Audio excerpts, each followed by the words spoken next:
Hello everybody, and welcome back to Lamb's Train. This is going to be the first official episode, or video, that I'm going to be recording, just for fun. I'm not going to do this for money. I'm just going to showcase my layouts and stuff like that. So, I have been doing some work on my latest layout. This is, I don't have a name for it, but I'm still working on it. So it's modeled after the Pacific Northwest, but you can't really see that.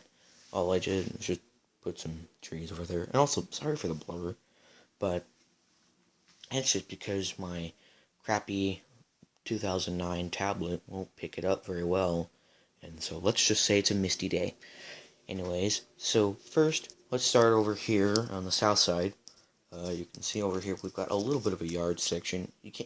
It's not really useful for a yard section. It's more like for storing cars and repairing locomotives, because you can't really put cars on these tracks because you don't have much space over here.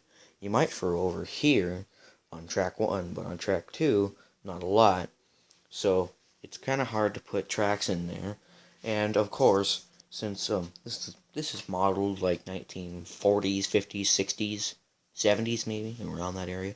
So I put in a water tower and a shed or an outhouse, and I actually don't know what that is. But anyways, and let's go over here. Hold on 1 second. Again, mobile devices are kind of odd. You have to unplug them every once in a while. But anyways, you got a little house over here, over on Duffy Street, and then you got a little Jeep in there, and then over here, you got the main town. Again, I have been doing some work on it, but I figured that I might as well show you this, because why not? Over here you got a church, you got some apartments, you got the main station. I originally had the Acme Produce Company over there, but I figured that since it had like this big loading dock, there's one on the front as well, since it had that, it would make more sense to go right by the train tracks. And in order to load these on trucks, at the Interstate Freight Terminal right here. Then, of course, apparently, I own a trucking company. You can't see that with the camera because it's too damn blurry, but I don't care. Then over here, you got a diner, you got some gas stations, and you got the Blue Horse Hotel. All of these I've gotten at secondhand stores, or like thrift stores, or anything like that.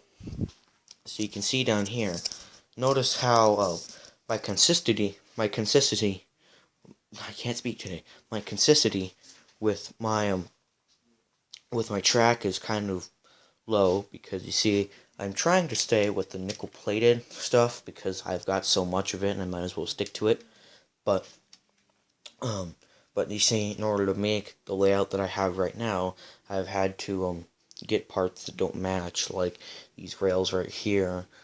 I don't like these because they're suspended, basically, and they can bend down. Can't really see that in the camera, but they can. And there's going to be another section of this video. If I don't have time, then I'll post a part 2. But it'll be showcasing engines and rolling stock.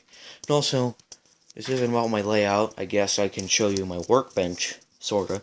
I figured out the best way, or the best tactic to gain a lot of good rolling stock and a bunch of good cars and a bunch of good stuff that you can use on stuff like club layouts. Like, for example, I go to Evergreen Railroad Modelers, and a lot of times I'll actually feel kind of judged there, because a lot of my train cars and my trains in general are kind of crappy. But, I don't care. And another thing that I have gained a disliking for are cheap products that look nice but really aren't. You see this GP30 right here? I got this off of eBay for $130 with DCC and sound, and it was brand new, and right out of the box, it sounded horrible. It sounded like a dying goat. Not the sound, the motor in general, it sounded just really bad. And you can see, you can't really see it on the camera, like always, but we've done some detailing work, like we've put the horn on here, we've done some weathering. Can't really see it on camera again. I'm saying that a lot. Can't really see that, but we did some weathering on the trucks, just usual stuff. Again, I get a lot of my resources from a club that I go to called Evergreen Railroad Modelers. If you're in the Spokane, Pacific Northwest area, and you're, staying here or dropping by, be sure to go by there. They're somewhere in Green Acres, actually. I don't actually know the exact address, but they're somewhere on Appleway. But anyways, go check them out. They got a really, really nice layout there. If I could, I would show you pictures of it, but I can't. So, anyways, so back to this engine. So I ran this for about 6 months. And, I did all the stuff. I lubricated it, gave it a check every once in a while. All the usual stuff that you would do with a regular engine. I ran it for about 6 months, and after that, it completely died. If I can open it up right here, the decoder, which is right here, I think. I don't know anything about electronics or these decoders, but for some reason or another, brand new, 6 months, and it decided to go kablooey, and it stopped working. And whenever I run it on DCC or DC at my club layout, it would start belching smoke from around here.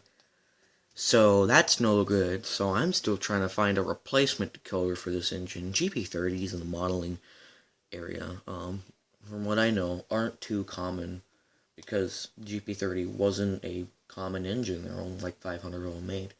But